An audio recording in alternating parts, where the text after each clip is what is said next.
Hello and welcome to the latest Office Hours by BitGardener. Welcome. My name is John Kowalski. I'm part of the marketing team here, and today we're talking visual control of solid colors.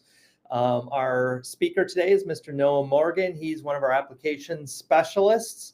If you're unfamiliar with the Office Hours format, it is a shortened presentation, usually 20-25 minutes, and then the rest of the time is yours for questions, comments, any issues you may be having at your own facilities.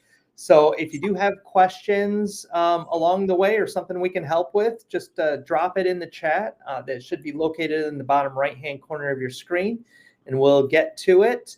We are also recording this, so immediately following the presentation, you'll receive an automated link to this recording, and it will include the discussion. So feel free to take a listen later, grab some screenshots, share it with colleagues, whatever you like. And after the fact, too, if you have any questions that come up, you can simply hit reply to any of the marketing emails you receive to my team, and we'll funnel it to Noah or someone on the technical side to get your questions answered. Noah, how are you, sir? I'm good. Thank you for having me.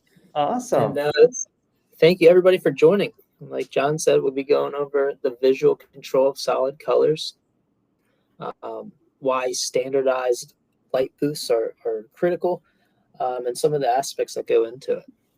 So without further ado, we'll go ahead and get started. Sounds good.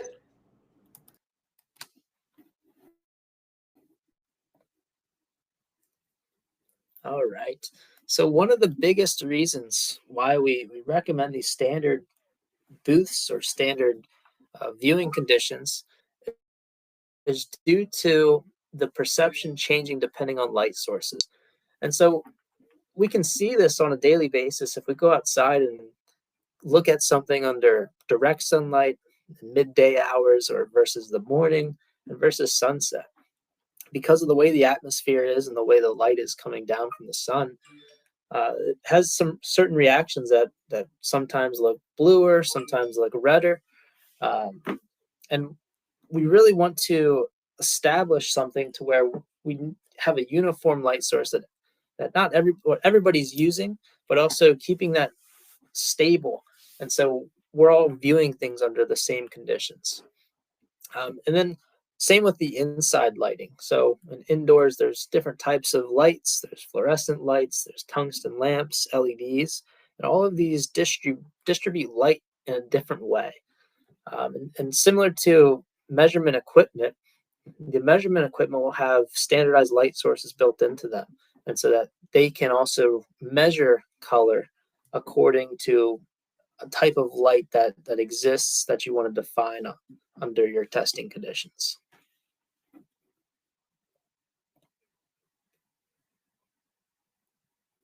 So moving on from there, this is a nice optical illusion. And so if you're looking at these colors here, this brings into the aspect of why is it important that we have defined conditions.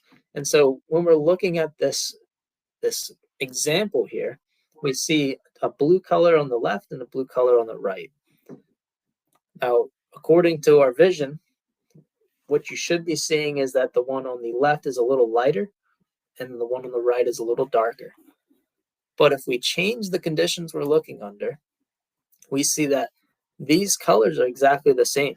And what's influencing us is the background or the colors next to that. So in that case, it was the white or the yellow lines. And so that was causing our eyes to change how we're seeing the blue, just with how our cone cells in our eyes are reacting. So that brings into the importance of why it's necessary to have these certain conditions in order, because a lot of variables are at play when we're trying to define or understand what we're visually seeing with our eyes.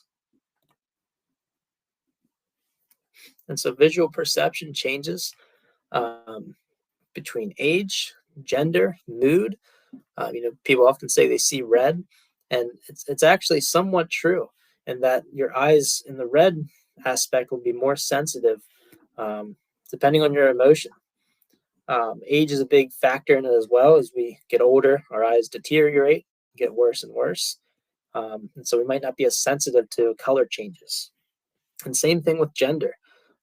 It's scientifically proven that women actually see a lot more shades of certain colors than men do. And so that's important when you're trying to establish these uh, types of testing to take into consideration. But it's also true that you can train your eyes to get better at color detection and noticing these small differences. So it's not something that you're stuck with at having at a bad level, but something that you can always work towards and make better. Similar, just like lifting weights, but for your eyes. And so we see with all these factors, viewing and illumination conditions should be defined. It's a fact that we cannot communicate nor remember colors. So if you had two samples next to each other and you saw, after looking at it for quite some time, you saw that one was maybe a little more red than the other. If someone took those two samples and switched them around and you had a quick glance at them, you wouldn't be able to tell which one's which unless you sat and looked at them a little longer and determined which one was different. So it's hard to objectively communicate colors in that aspect.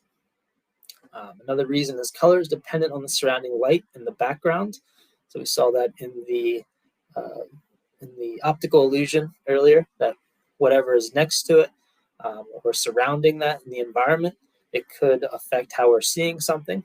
So that's always something to take into consideration. And we need objective methods for evaluation of colors. So it's very important to have these defined conditions.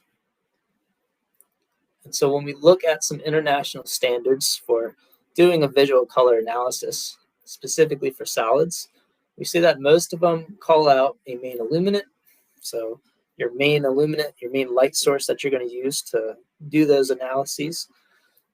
They require, or some of them require, an illuminant for metamerism, and we'll touch on what that is later on. Specifically calls out a level of illumination, so how bright or how much area that's covering. Some of them call out even the color of the interior. So if you're thinking about a light booth, that'll call out specific matte neutral gray colors, and that's just so the surrounding environment doesn't have an effect on what we're seeing. The gloss of the interior is sometimes controlled. The reason for that is if you have a glossy surface, you're getting more reflection from not just your surrounding environment, but from the light itself. So a more matte surface is going to diffuse that light and scatter it in ways where it's not going to visually affect us. And then lastly, they all call for a diffuser panel.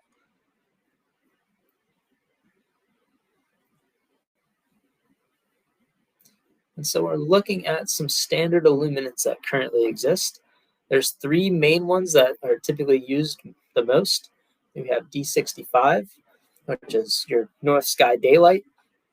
And when you look at the distribution of visible colors or visible light, we see that it's pretty even across visible light. It gives a pretty equal distribution of the purple, the blue, the green, the yellow, and the red. But when we look at something like a tungsten light, which would be more of your indoor home warm lighting, we see that it's a very low distribution for the blues and the purples, but very, very high for the red. And what that means is if I had, let's say, a red t-shirt, if I looked at it under tungsten light, that red t-shirt's going to look a lot more vibrant because of the amount of red light that's being shined over that material. And it's going to bring out the red pigment or colorant that's used in that product and really make it pop. And then we have things like fluorescent lights, fluorescent tubing that you see in department stores or offices. With this one, it's interesting. We see some spikes, usually in the UV range. So, or not the UV range, but some colors similar to that, like purples and blues and greens, and they're just spikes. But we see a very low distribution in the red. And so under a fluorescent light, that t-shirt that we had may not look as vibrant and as bright under a fluorescent light. And so these are just some of the standard light sources that currently exist. And it's implemented in color measurement instruments, but also in light booths.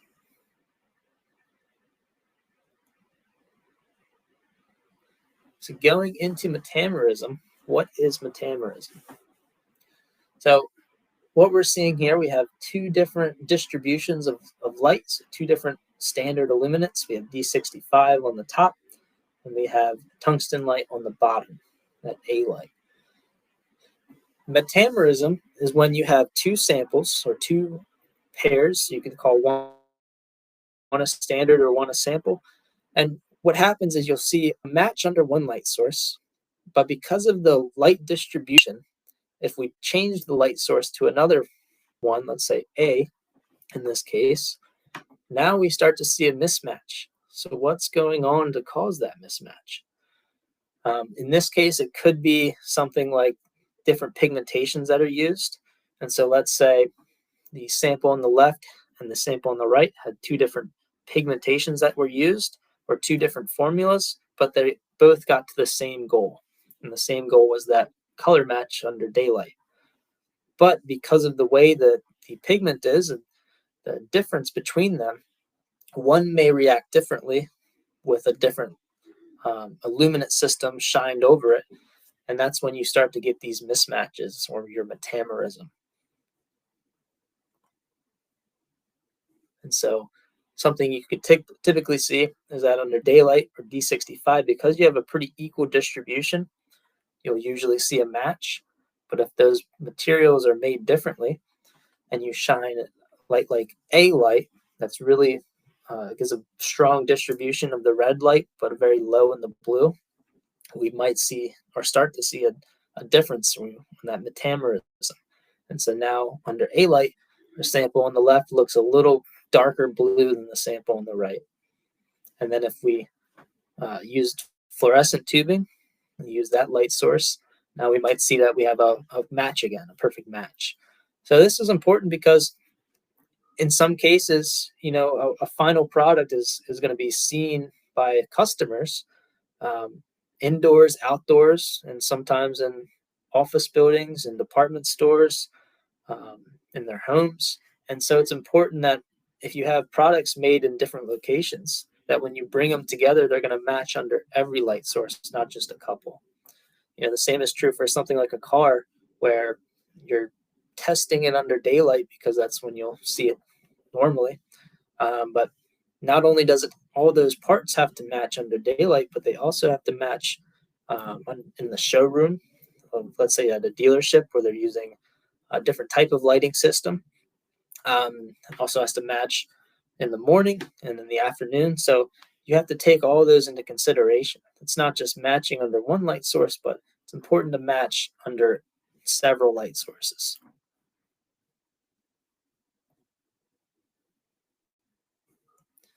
And so when we're visually evaluating solid colors, we need to define some things. And so like the standards before, we need to define an illuminant that we want to use. So D65, A, fluorescent F2 or F11. We need to define a diffused illumination, meaning it's not a direct light hitting the surface, it's getting a diffused light. Viewing distance is very important as well. Typically, you want to be roughly 500 millimeters and correspond to the 10-degree observer, meaning we're a specific distance away from the samples. And so the back of our eye that houses these cone cells and rod cells for color measurement or visual color detection, we need to have a specific amount of that back of our eye being used. And in this case, that distance makes it so that it's only using the 10-degree section in the back of our eye. We want to have a illumination perpendicular to our viewing or vice versa. So that's following the 45-0 or 0-45 geometry for color measurement. And lastly, we want to use hue, chroma, and lightness to describe color differences, and they rank in classes.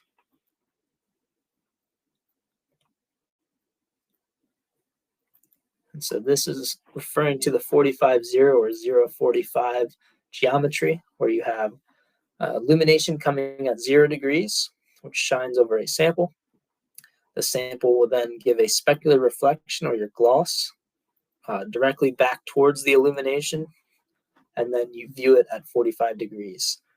The other method is the same concept, but switched around. So we have an illumination at 45 degrees with a viewing angle at 0, and then our specular reflection reflects off of that opposite 45 degrees. And so the reason we do this is to avoid that specular reflection. So if you think about, if you're reading a magazine, you're not going to hold it in a way to where the reflection of light is shining into your eyes. You're going to hold it in a way to where you can read it, and the gloss, or that specular reflection, is shining away from you, so it's not affecting how you're seeing the words. And it's a similar concept here.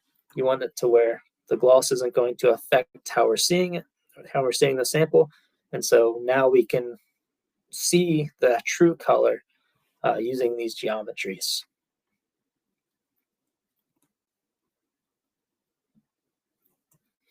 Some other things to take into consideration when doing visual color control. It takes a trained and experienced person. And so what it means by that is, if you have a regular person who's not really in the field of color measurement or color analysis, it's hard to often see small differences in panels or parts, just because your eyes aren't trained to that. Similar to weightlifting for your muscles. Your eyes are similar to your muscles in a way that where they need to be trained in order to detect these small differences. Also, eye fatigue brings in big differences. And we have a nice another optical illusion coming up that goes through this.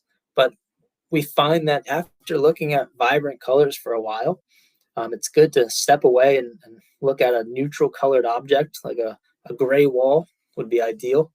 And the reason for that is because your cone cells in the back of your eye start to get fatigued. And once that happens, they'll overcompensate when you look at a different set of colors. It's often recommended to make quick decisions when doing visual color control, because the longer you look, the more you can convince yourself that it's not the same or it is the same. And so it's recommended to take quick decisions when visually controlling or analyzing colors. You also want to use neutral colored clothing, so something like a lab coat, or gray or black or white t-shirts are fine. But when you have something like a fluorescent orange vest or a fluorescent orange shirt, that's going to reflect at some amount over your samples, and it's going to cause a slight difference. And even a small difference like that could throw your eyes off in how you're perceiving something. It's also recommended to have normal color vision. And the reason for that is, if you can't see some colors, you may have a very difficult time differentiating some of the samples or finding the similarities and the differences. And so here we have a really cool optical illusion. So if you stare at the white dot directly in the middle, and I'll keep the slide on here for about 30 seconds, but don't avert your eyes. Just keep them staring at right on this white circle in the middle. And then I'll switch the slide. I'll give a nice countdown. So keep looking. If you look away, it's not going to work. All right, I'm going to change it in 5, 4, 3, 2, 1. Keep looking there.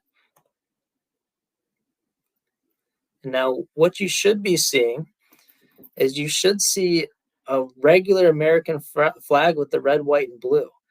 And so what I was talking about earlier with your eyes fatiguing, that bright yellow and the bright orange were fatiguing those cone cells in your eyes that see those colors. And what happened was, when we changed it to the white, we had the opposite effect, where your eyes were now overcompensating for the fatigue and making it appear like there is a red, white, and blue flag in the middle of the screen, but it's actually white. So it's pretty interesting seeing that and knowing what's going on there. So moving on from there, This is just a plot of the LAB system from the CIE. And so this is going over how do we determine differences, and what's important in that is we always want to talk about delta E, or your total color difference.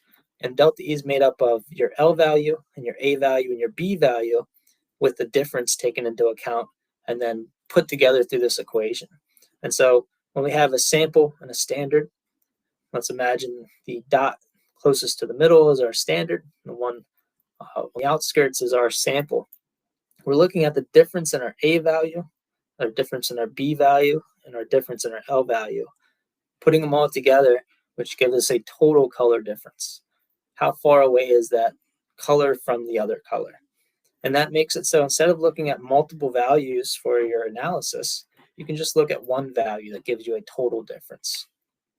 So it's a nice 3-coordinate system. And then going through some different color deficiencies that are out there. There are a couple different testings that you can do for keeping your eyes trained, and also testing for things like color deficiencies. So there's 2 different types. That's broken into some other subcategories, but we have dichromacy. That's when only 2 cones are functioning. And typically it's seen as red blindness or green blindness or blue blindness. And fun fact, blue blindness is one of the rarest. It's about 1 to 2 people out of 100,000, which is pretty rare. And then we have something called anomalous trichromacy, where only 3 cones, you have 3 cones, but one of them is altered. And that's the most popular thing that we typically see, that being a red-green deficiency. So if you can see all of the numbers in these circles up here, that means you're not colorblind. So the first one, you should see a 35. And the second one here, you should see an 8. And then the last one, you should see a 7. So it's just a quick test to see, or test for color deficiency. So moving on from there, there's a test that exists called the Farnsworth 100 hue test, where you discern small color differences. And so typically is where you have several of these little small circles have differences in color, but very little, and you order them by their colors. And so it's a good way to keep your eyes trained to notice these small differences. And for people who are involved in color matching or formulation or QC and harmony reviews, it's recommended that they take these tests every 6 to 12 months to keep their eyes consistently strong and trained, and also use a light booth. And that makes it so that everything's under defined conditions again, so you can objectively see what the truth is in that color.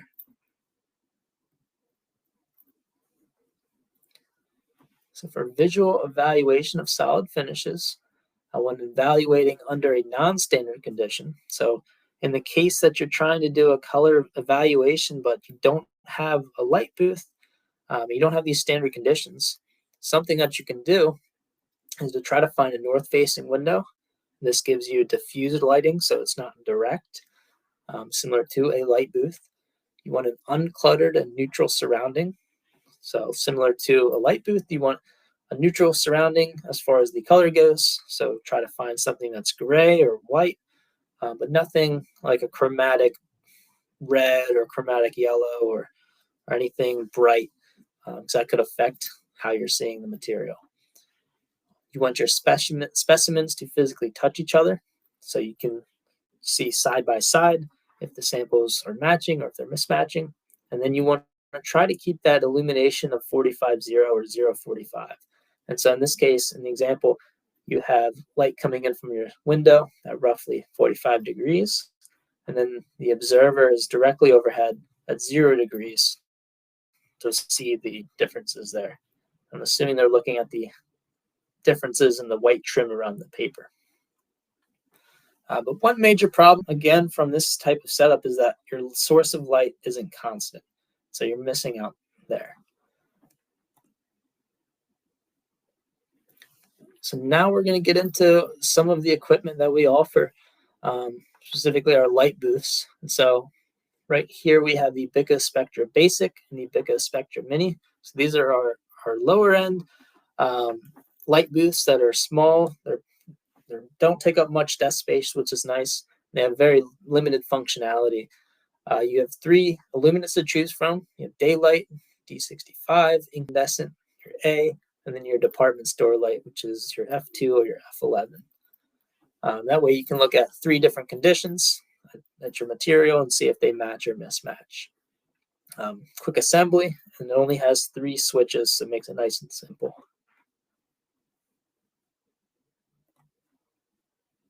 And one step up from that, we have the Bica Spectra Light and the Bica Spectra Standard. These units come with 5 different illuminants to choose from. So you have D65 again, you have that A light, the fluorescent tubing, and you also have a UV light. And so this is nice for looking for fluorescence compatibility between materials. So if you have material that has a lot of fluorescence or even small amounts of fluorescence, when you use that UV light, you can see the difference in if one has more or less fluorescence in it, which is a nice aspect. It's pretty comfortable as far as usage. It's pretty simple. You have the feature of an automatic sequencing, and so you can set up how long and which lights you want to use. And so what you can do is you can put your material in the booth, step back, observe, and start the sequence, and it'll automatically cycle through the light so you can keep your eyes on the material without having to press a button to change the light source, and really helps you hone in on the differences under different light sources as it changes. It's a nice feature.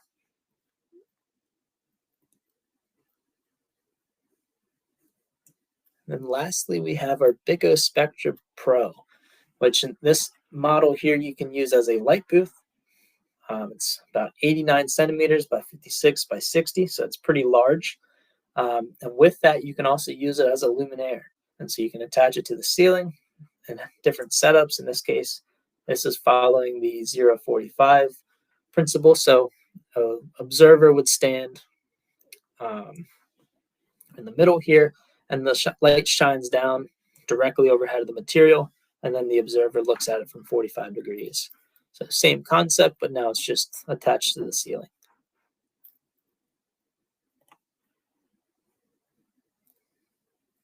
And so getting back into the light sources, what really differentiates our Pro model from the other ones is how well the simulated light source for daylight is.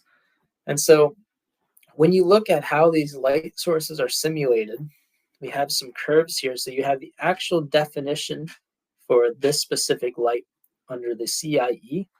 And so that's going to be your red line. And then from the different lights,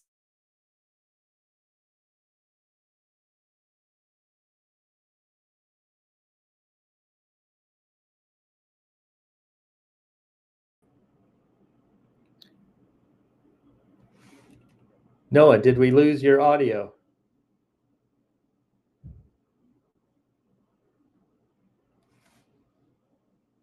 Hold on, folks. Technical difficulties. hello? Ah, there you are. Welcome back. Nice. Thank you. That was strange. That was a new Did one. Did it leave off here? Yeah.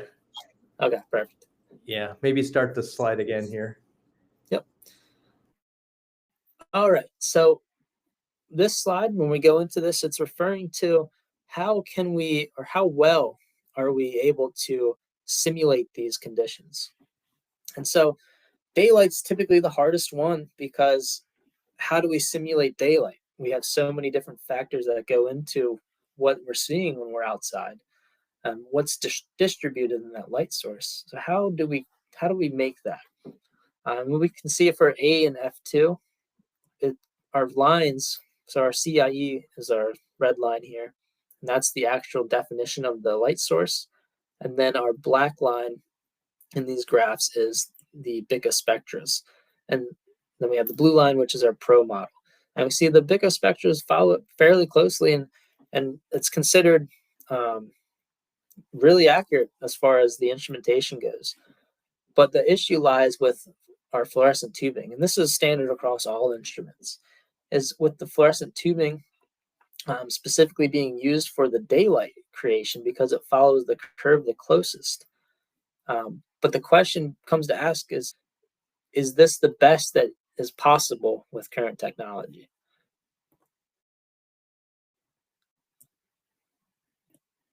And so is it the best? And the truth is, it is not. And so what we were able to do with our Bico Spectra Pro is we were able to combine different types of light sources. In this case, we have halogen lamps with the blue light filter and then an LED array. In doing this, we are able to match the D65 defined illuminant curve and distribution almost right on. And it may look like it's a big difference, but when you're looking at the actual numbers, it's very, very close, and it was thought to not be possible. And so when we look at the normal curve that almost all the measurement electronics out there use, we see it doesn't match as closely because it's using a combination of that fluorescent tubing and that A light to create a simulated daylight. But with this new type of system, we are able to match it almost perfectly. And so what that means is that this Bico Spectra Pro is considered a Class A when it comes to daylight simulation. And so what that means is you're looking at the metamerism index, and it's based on several different tests between the different units. And using that filtered tungsten halogen lamp and the LEDs, you're able to get such high precision in how it simulates that daylight that you start to see how well it performs when compared to others. So when we see a metameric sample pair under real daylight, in this case, we could say that both of, or the top and the bottom of our sample on the far left matches. And when we use our tungsten, our special mixture of lights, our halogen lamps and our LED array and our Pro model, we see again that matches perfectly, just like how it does it in the real daylight. But when we use something like a fluorescent tube to simulate that daylight, which would be considered a Class B, we find that now we really see the differences because of how that distribution is sent out over that object. It's not going to react the same as it would in real daylight or under a Class A simulation of daylight. And so this is where the real difference is. And you find that it's actually very important that you have a very high grade simulation of daylight, because if you're not simulating the daylight, then you're not going to get data that really matches with what's actually going to happen. And then this is just shows some different examples of what you can do with these luminaires. Again, the Bico Spectra Pro, you can take the sides off and then just hang it from the ceiling. And you can also wire them all in series so that you can control them with remote. And typically in an automotive scene, you could see harmony rooms like this, where they'll have several of the luminaires hanging from the ceiling, and they'll change the conditions to see what a car would look like under all conditions. And make sure all the panels, which are manufactured in different places around the world, when they come together, that everything matches uniformly. And so that's one of the big things they look for. And so with that pretty much concludes it. So now we'll open it up to some questions, and I'll give it back to you, John.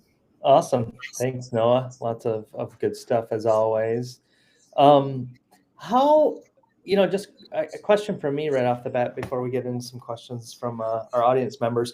How does visual analysis through a light booth complement or work with instrumentation evaluations? What is the recommended, I guess, procedure for checking samples?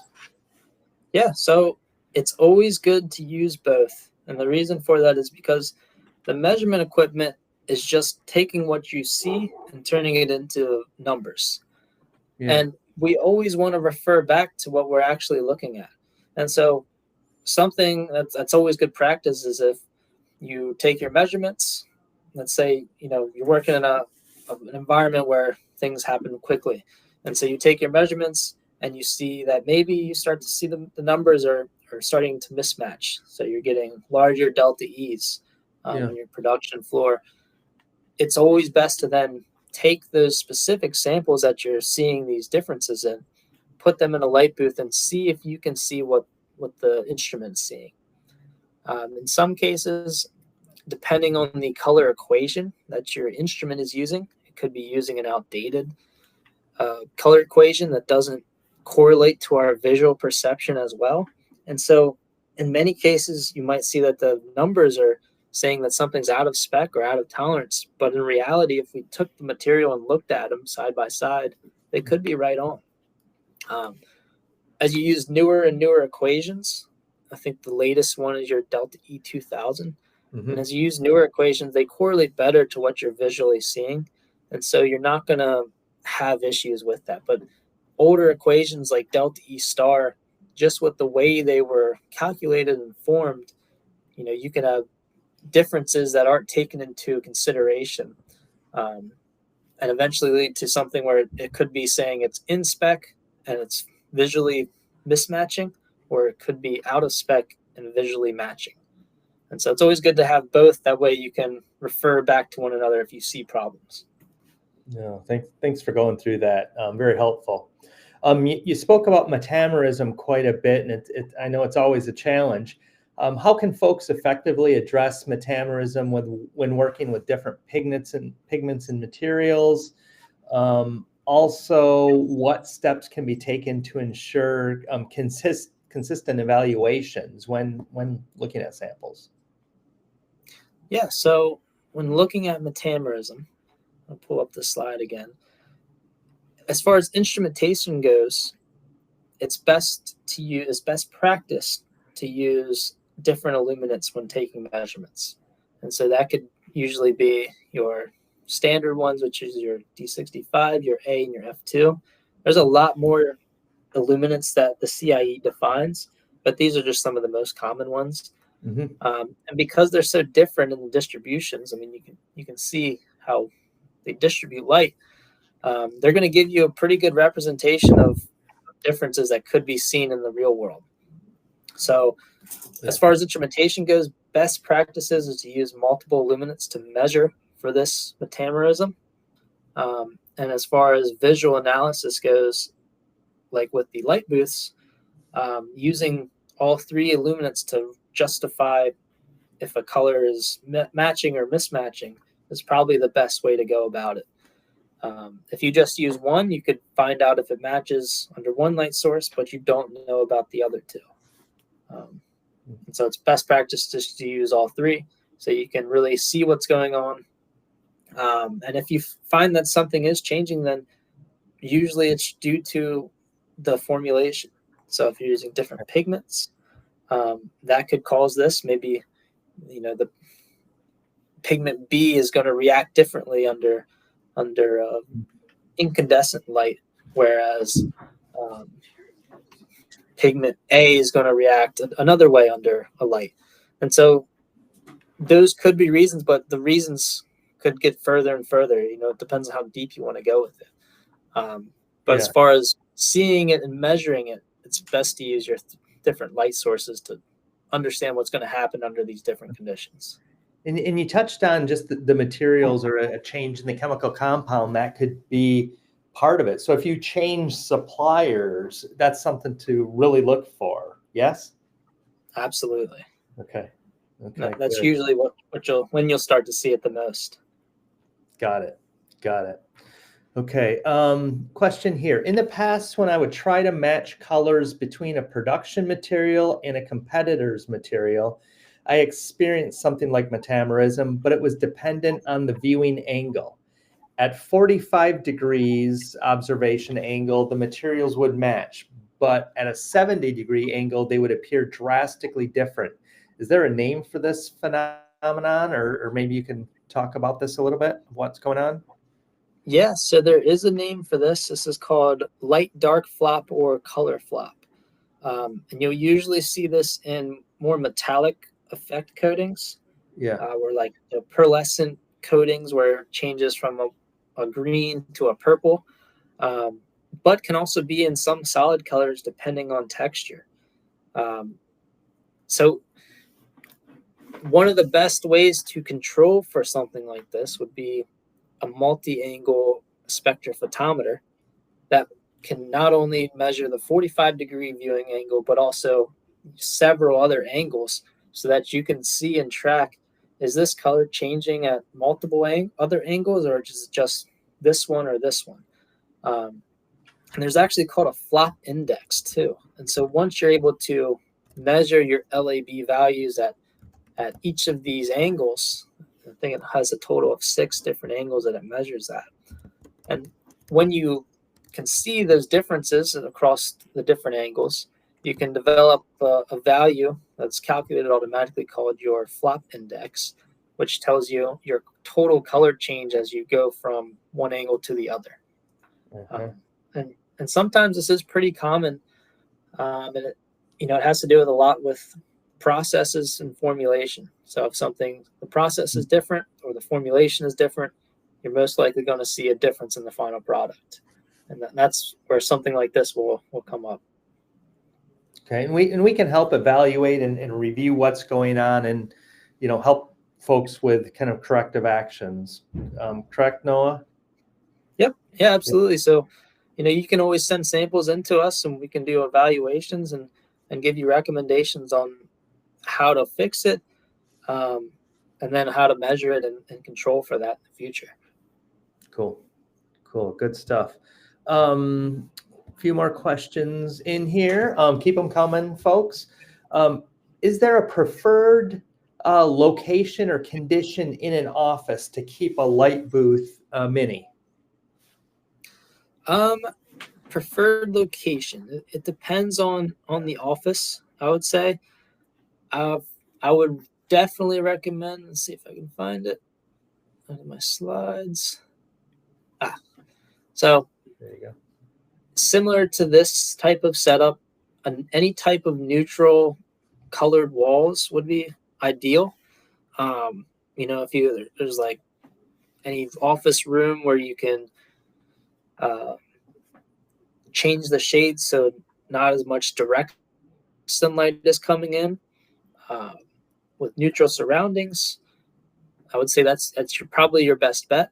A lot of automotive manufacturers will have a specific room dedicated to their light booth setups, like in this situation. So in the pictures on the right there, we see everything's gray. They have a table built up for the luminaire, but if you have a desktop light booth, it's pretty much the same. But ideally, you just want to have neutral surroundings, and you don't want outside influences like direct sunlight coming through the window and shining into the light booth.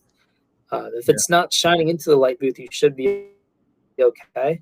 But other than that, just neutral surroundings would be ideal. Okay. Is there a significance to that matte gray that you've referenced? Does that absorb light or not reflect light differently, or do you know? Yeah, so it doesn't reflect light in the way where it's going to affect how we're seeing something, and it's not to the point where it's a huge difference, but it's the difference of having something controlled. So if you're going to control something, you want it to have the least amount of effect. Yeah.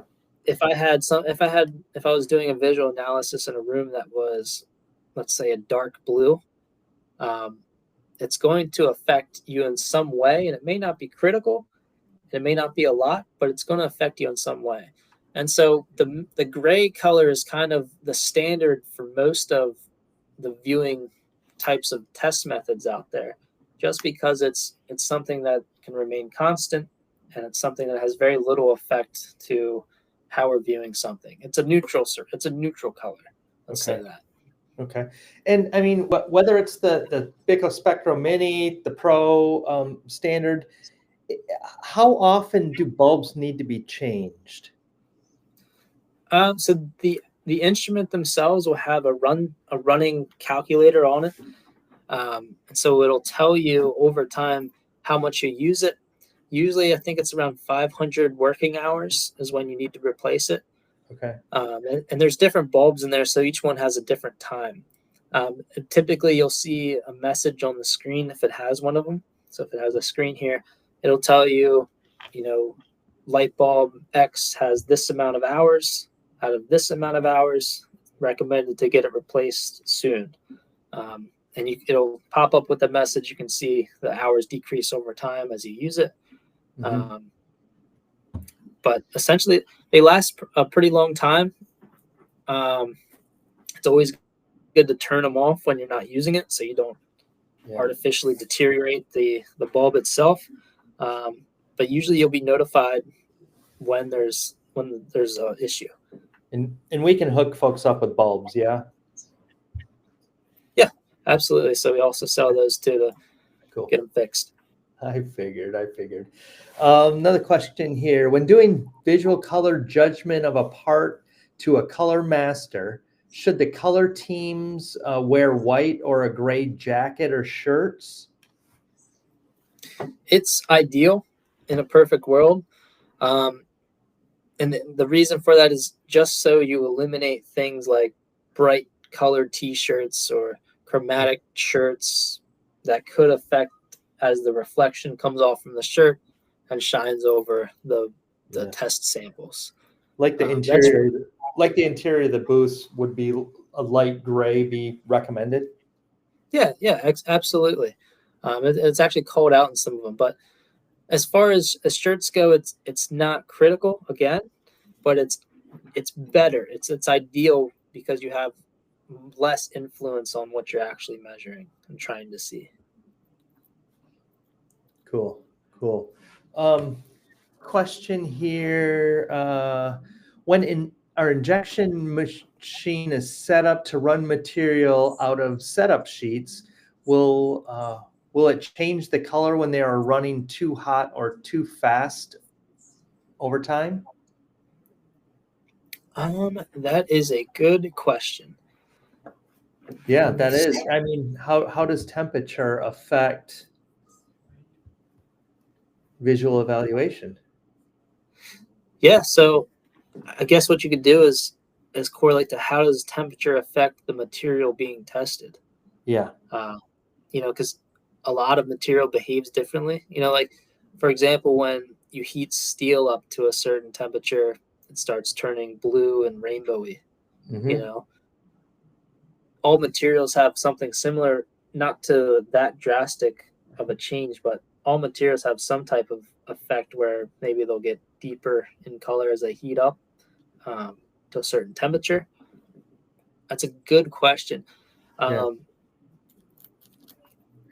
because some may have, like I want to say curing time, but I think the best way, and Noah, you're the expert, is just to run some samples, do some testing, look at it visually, and then look at it with some instrumentation and see something right off the line where it's still a bit warm versus something that's sat around for 15 minutes and kind of cooled off, and see what differences you get. And like Noah said, we can help. We can help facilitate the process that you run at your facility. I don't think you can ship hot products to us. We can send you out, Noah. Yeah, there we go. You can test it in real time. Exactly. No, but that'd be interesting, like John said, to test it off the line versus after sitting for a little bit to see that change. Yeah. Interesting stuff. Let's see. And I know that the Farnsworth 100 hue test, I've taken that personally some time ago, and I have some color issues in the blue and purple area. It's been a while since I've taken it, but I know age also plays into how a person visually sees color, as well as sex. Women can see colors better than men. Is that correct? Or how do we mitigate that as we get a little older here? Yeah, you're absolutely right. So the phone's worth is one of the recommended tests, and I've also seen some different apps out there where you take colors and you try to orient them in order from lightest to darkest and the different hues as you go around. And it's all just like how I mentioned earlier. It's like weight training for your eyes. Yeah. You want to train your eyes to detect these colors and small differences. And as you keep doing it and keep doing it, you're strengthening those cones in your eyes that are able to detect these small differences. And as you strengthen that over time, you eventually get to the point where your eyes are working real good, and you're in your 60s. That's ideal. Yeah. And it's interesting because when you refer back to delta E, and typically, let's say delta E star, the average person has depending on the color, because it can change, but the average person has a hard time differentiating differences below a delta E of 1. Now, that's the average person.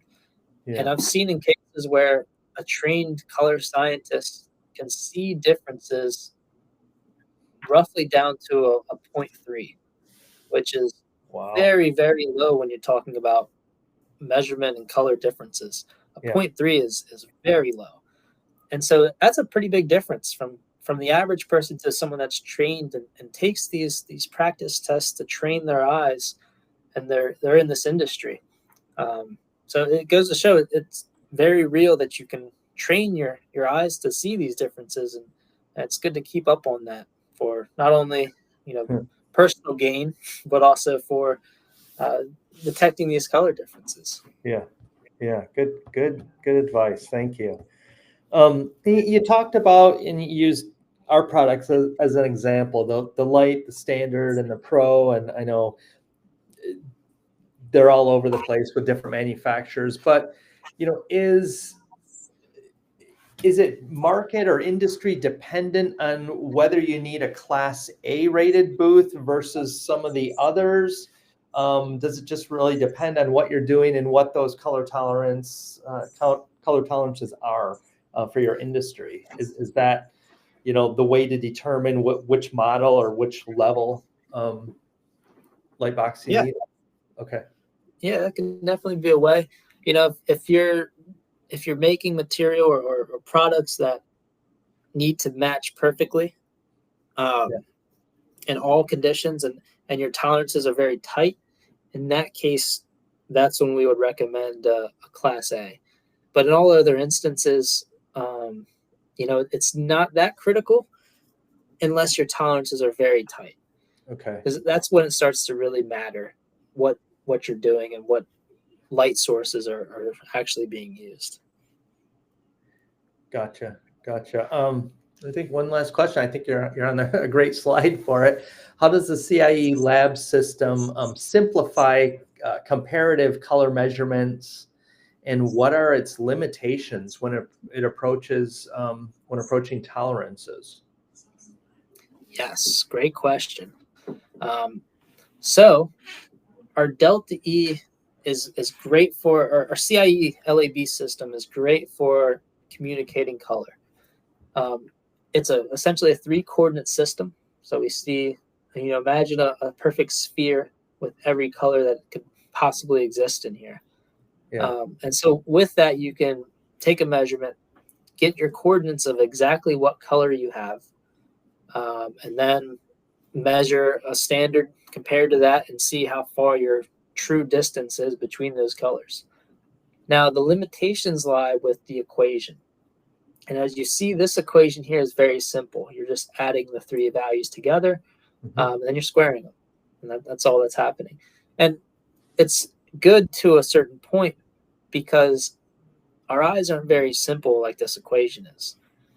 And so, what some of the lacking features of delta E star itself is if I had all of my change in my A value, for example, and I Mhm. had 0 change in my L value and 0 change in my B value. So all of my changes in the A, let's Mhm. say it was blue by 1.0. So we had a difference in our A value by 1, and my tolerance is set to 1.5. And so what that could create is a situation where your tolerance is 1.5. This calculated together is 1, so this passes. But if I looked at the sample and it had all of the difference in the A value, it would be a significant difference.